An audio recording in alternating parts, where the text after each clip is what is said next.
وَإِذْ قَالَ إِبْرَاهِيمُ لِأَبِيهِ آزَرَ أَتَتَّخِذُ أَصْنَامًا آلِهَةً إِنِّي أَرَاكَ وَقَوْمَكَ فِي ضَلَالٍ مُبِينٍ. ഇബ്രാഹീമിന്റെ കഥയോർക്കുക. അദ്ദേഹം തന്റെ പിതാവായ ആസറിനോട് പറഞ്ഞു, അങ്ങ് വിഗ്രഹങ്ങളെ ദൈവങ്ങളായി വരിക്കുകയാണോ? ഞാനോ അങ്ങും അങ്ങയുടെ ജനവും തെളിഞ്ഞ വഴികേടിലാണെന്ന് കാണുന്നുവല്ലോ. ഇബ്രാഹീമിന്റെ കഥ ഇവിടെ ഒരു സാക്ഷ്യമായി അവതരിപ്പിക്കുകയാണ്. അള്ളാഹുവിന്റെ മാർഗദർശനം വഴി മുഹമ്മദ് നബിയും അനുചരന്മാരും ശിർക്കിനെ നിഷേധിക്കുകയും കൃത്രിമ ദൈവങ്ങളെ പരിത്യജിക്കുകയും ചെയ്തതുപോലെ ഇബ്രാഹിം നബിയും ചെയ്തിട്ടുണ്ടായിരുന്നു. അദ്ദേഹവും പ്രപഞ്ചനാഥനായ അള്ളാഹുവിലാണ് സർവസ്വം അർപ്പിച്ചിരുന്നത്.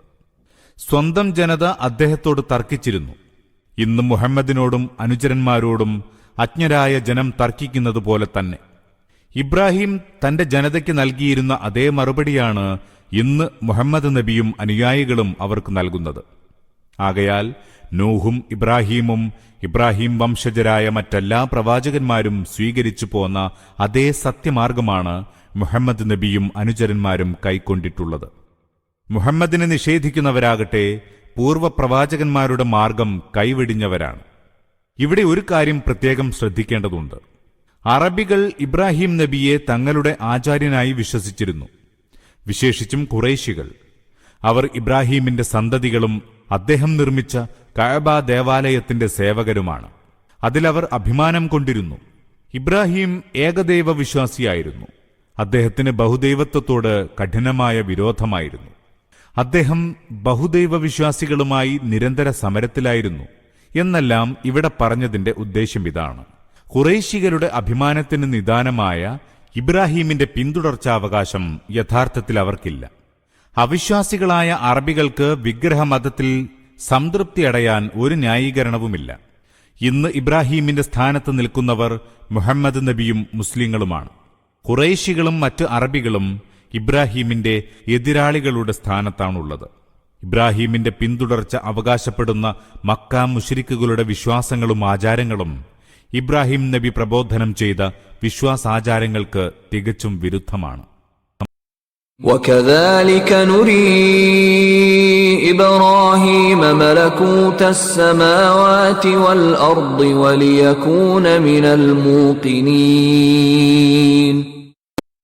ഇതേപ്രകാരം ഇബ്രാഹീമിന് നാം ആകാശഭൂമികളുടെ അധികാര വ്യവസ്ഥ കാണിച്ചു കൊടുക്കുകയായിരുന്നു. അദ്ദേഹം ദൃഢവിശ്വാസമുള്ളവരിൽ ഉൾപ്പെടുന്നതിനു വേണ്ടിയുമായിരുന്നു അത് കാണിച്ചു കൊടുത്തത്. നിങ്ങളുടെ മുമ്പിൽ പ്രാപഞ്ചിക പ്രതിഭാസങ്ങളും ദൈവിക ദൃഷ്ടാന്തങ്ങളും പ്രത്യക്ഷപ്പെടുന്നതുപോലെ ഇബ്രാഹീമിന്റെ മുമ്പിലും പ്രത്യക്ഷപ്പെട്ടിരുന്നു.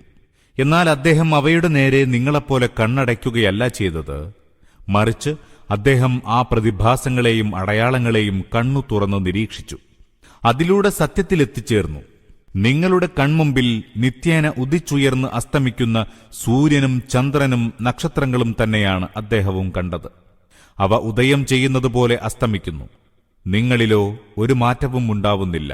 എന്നാൽ അവ ഇബ്രാഹീമിന്റെ കണ്ണുകൾക്ക് ദൃശ്യമായപ്പോൾ അതുവഴി അദ്ദേഹം യാഥാർത്ഥ്യത്തിലെത്തിച്ചേർന്നു. ഇബ്രാഹിം നബിയും അദ്ദേഹത്തിന്റെ ജനതയും തമ്മിലുള്ള തർക്കം ഖുർആൻ പലയിടങ്ങളിലായി പരാമർശിച്ചിട്ടുണ്ട്. അവ വേണ്ട പോലെ മനസ്സിലാക്കണമെങ്കിൽ ആ ജനതയുടെ മതപരവും നാഗരികവുമായ സ്ഥിതിഗതികളിൽ ഒന്ന് കണ്ണോടിക്കണം. പുതിയ പുരാവസ്തു ഗവേഷണങ്ങൾ ഇബ്രാഹിം നബി അലൈഹിസ്സലാം ജനിച്ച നഗരം കണ്ടെത്തിയിട്ടുണ്ട്. അദ്ദേഹത്തിന്റെ കാലത്ത് ആ രാജ്യക്കാരുടെ അവസ്ഥാവിശേഷങ്ങളെക്കുറിച്ച് വളരെയേറെ മനസ്സിലാക്കാനും കഴിഞ്ഞിട്ടുണ്ട്.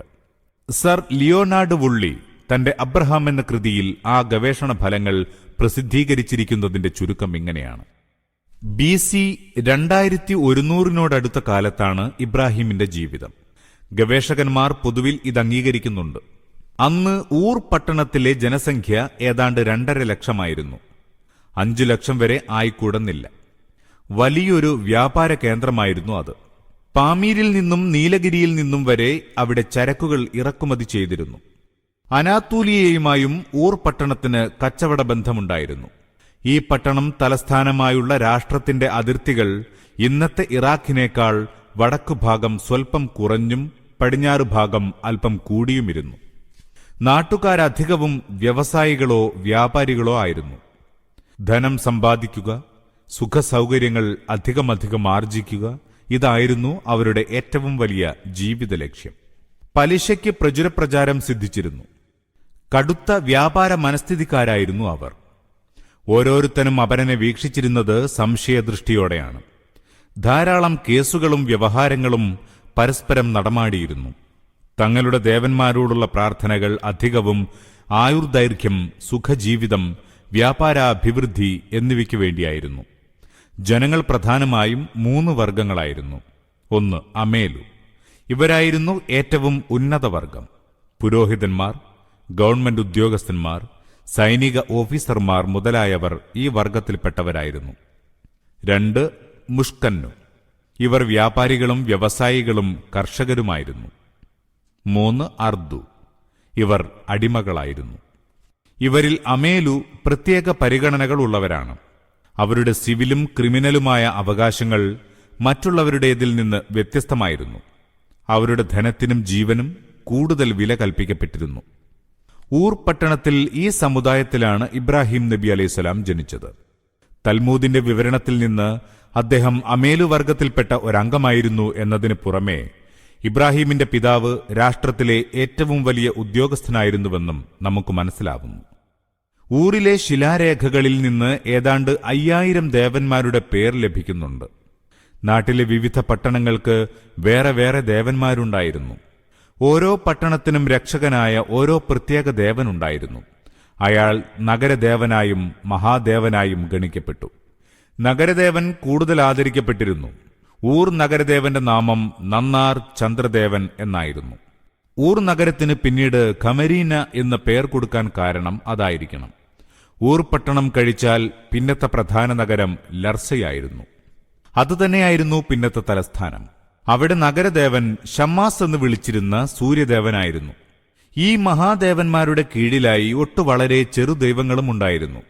ദേവന്മാർ അധികവും ആകാശത്തിലെ നക്ഷത്രങ്ങളിൽ നിന്നും ഗോളങ്ങളിൽ നിന്നും ഭൂമിയിൽ നിന്നും തെരഞ്ഞെടുക്കപ്പെട്ടവരായിരുന്നു. ചില്ലറ ആവശ്യങ്ങൾക്ക് ഈ കുട്ടിദൈവങ്ങളെയാണ് ജനങ്ങൾ സമീപിച്ചിരുന്നത്. മണ്ണിന്റെയും വിണ്ണിന്റെയും പേരുകളിലുള്ള ഈ ദേവീദേവന്മാരുടെ പ്രതിമകൾ നിർമ്മിച്ച് അവയുടെ മുന്നിൽ എല്ലാ ആരാധനാ ചടങ്ങുകളും നിർവഹിച്ചിരുന്നു.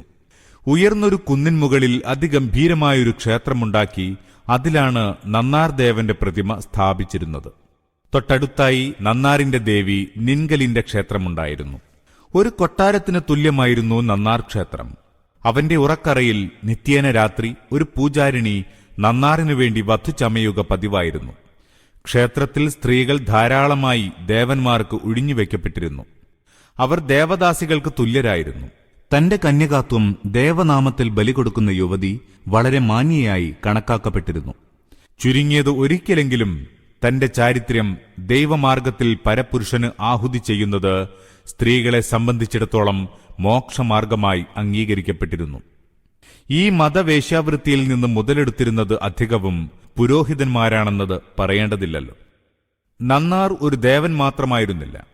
നാട്ടിലെ ഏറ്റവും വലിയ ജന്മിയും ഏറ്റവും വലിയ വ്യാപാരിയും വ്യവസായിയുമായിരുന്നു. നാട്ടിന്റെ രാഷ്ട്രീയ ജീവിതത്തിൽ മഹാധിപനും അദ്ദേഹം തന്നെയായിരുന്നു. ഒട്ടുമുക്കാലും ഭൂമി ദേവസ്വം വകയായിരുന്നു.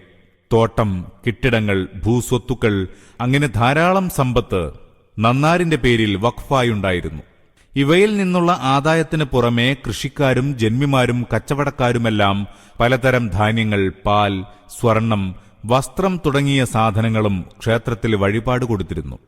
അവയെല്ലാം കയ്യേൽക്കാൻ ക്ഷേത്രത്തിൽ പുരോഹിതന്മാരുൾക്കൊള്ളുന്ന വലിയൊരു വിഭാഗമുണ്ടായിരുന്നു. ക്ഷേത്രം വക ധാരാളം തൊഴിൽശാലകളും വലിയ വ്യാപാര സ്ഥാപനങ്ങളും ഉണ്ടായിരുന്നു. ദൈവത്തെ പ്രതിനിധാനം ചെയ്ത് പൂജാരിമാരാണ് അതെല്ലാം നടത്തിയിരുന്നത്. നാട്ടിലെ ഏറ്റവും വലിയ കോടതിയും ക്ഷേത്രമായിരുന്നു. പുരോഹിതനായിരുന്നു ജഡ്ജി. അയാളുടെ വിധി ദൈവവിധിയായി കരുതപ്പെട്ടു. രാജകുടുംബത്തിന്റെ ആധിപത്യം തന്നെയും നന്നാറിൽ നിന്ന് ലഭിച്ചതായിരുന്നു. സാക്ഷാൽ രാജാവ് നന്നാറാണ്. അദ്ദേഹത്തിന്റെ നിയമനം കൊണ്ടാണ് ഭരണകർത്താക്കൾക്ക് അധികാരം കിട്ടുന്നത്. ഇക്കാരണത്താൽ രാജാവും ആരാധ്യന്മാരിലൊരാളായിരുന്നു. ദൈവമെന്നോണം രാജാവും ആരാധ്യനായിരുന്നു. ഇബ്രാഹിമിന്റെ കാലത്ത് അധികാരം വാണിരുന്ന രാജകുടുംബത്തിന്റെ സ്ഥാപകൻ ഊർ നമ്മു ആയിരുന്നു. BC 2300 കിഴക്ക് സൂസ മുതൽ പടിഞ്ഞാറ് ലബനാൻ വരെ നീണ്ടുകിടന്നിരുന്ന വിപുലമായ രാഷ്ട്രം സ്ഥാപിച്ചത് അദ്ദേഹമാണ്. അതുകൊണ്ടാണ് രാജകുടുംബത്തിന് നമ്മു എന്ന പേർ സിദ്ധിച്ചത്. അറബിയിൽ അത് നമ്രൂദായി. ഇബ്രാഹീമിന്റെ പലായനശേഷം ആ കുടുംബത്തിനും ആ സമുദായത്തിനും തുടരെ തുടരെ വിനാശങ്ങൾ സംഭവിച്ചുകൊണ്ടിരുന്നു. എലേമ്യർ ഊർ പട്ടണം നശിപ്പിച്ചു. നമ്രൂദിനെ നന്നാറിന്റെ വിഗ്രഹസമേതം പിടിച്ചു. അനന്തരം ലർസയിൽ ഒരു എലേമ്യൻ ഭരണകൂടം സ്ഥാപിച്ചു. അതിന്റെ കീഴിൽ ഊർ രാഷ്ട്രം ഒരടിമരാജ്യമായി തീർന്നു. അവസാനം അറബി വംശജരായ ഒരു കുടുംബത്തിന്റെ കീഴിൽ ബാബിലോണിയ ശക്തി പ്രാപിക്കുകയും ലർസയും ഊറും അവരുടെ കീഴിൽ വരികയും ചെയ്തു. ഈ നാശങ്ങളെല്ലാം ഊർ പട്ടണവാസികൾക്ക് നന്നാറിലുള്ള വിശ്വാസം ഉലച്ചുകളഞ്ഞു. കാരണം ആ മഹാദേവന് അവരെ സംരക്ഷിക്കാൻ കഴിഞ്ഞില്ലല്ലോ. ഇതുവരെയുള്ള പുരാവസ്തു ഗവേഷണ ഫലങ്ങൾ ശരിയാണെങ്കിൽ ബഹുദൈവത്വം ഇബ്രാഹിം നബിയുടെ സമുദായത്തിൽ ഒരു മത ആദർശമോ വിഗ്രഹാരാധനാപരമായ ചടങ്ങുകളുടെ സമാഹാരമോ മാത്രമായിരുന്നില്ല. ആ ജനതയുടെ സാമ്പത്തികവും നാഗരികവും രാഷ്ട്രീയവും സാമൂഹികവുമായ ജീവിത വ്യവസ്ഥകളെല്ലാം ബഹുദൈവത്വ വിശ്വാസത്തിൽ അധിഷ്ഠിതമായിരുന്നു. ഇതിനെതിരെ ഇബ്രാഹിം നബി ഉന്നയിച്ച തൗഹീദിന്റെ സ്വാധീനം വിഗ്രഹാരാധനയെ മാത്രമല്ല, രാജകുടുംബത്തിന്റെ ആരാധ്യതയെയും ആധിപത്യത്തെയും പുരോഹിതന്മാരുടെയും ഉയർന്ന ജാതിയുടെയും രാഷ്ട്രീയ സാമ്പത്തിക സാമൂഹിക നിലപാടിനെയും നാട്ടിന്റെ പൊതുജീവിതത്തെ തന്നെയും മാറ്റുന്നതായിരുന്നു. അദ്ദേഹത്തിന്റെ പ്രബോധനം സ്വീകരിക്കുക എന്നതിന്റെ അർത്ഥം ഇതായിരുന്നു: സമുദായ സൗധത്തെ കീഴ്മേൽ മറിച്ച് ഏകദൈവത്വത്തിന്റെ അടിത്തറയിൽ പുനഃസംവിധാനം ചെയ്യുക. അതുകൊണ്ടാണ് ഇബ്രാഹീമിന്റെ ശബ്ദമുയർന്നതോടെ പണ്ഡിതന്മാരും പാമരന്മാരും സാധാരണക്കാരും വരേണ്യരും പൂജാരിയും നമ്രൂദുമെല്ലാം ഒരേ സമയത്ത് ഒറ്റക്കെട്ടായി ആ ശബ്ദം അടിച്ചമർത്താൻ മുന്നോട്ടു വന്നത്.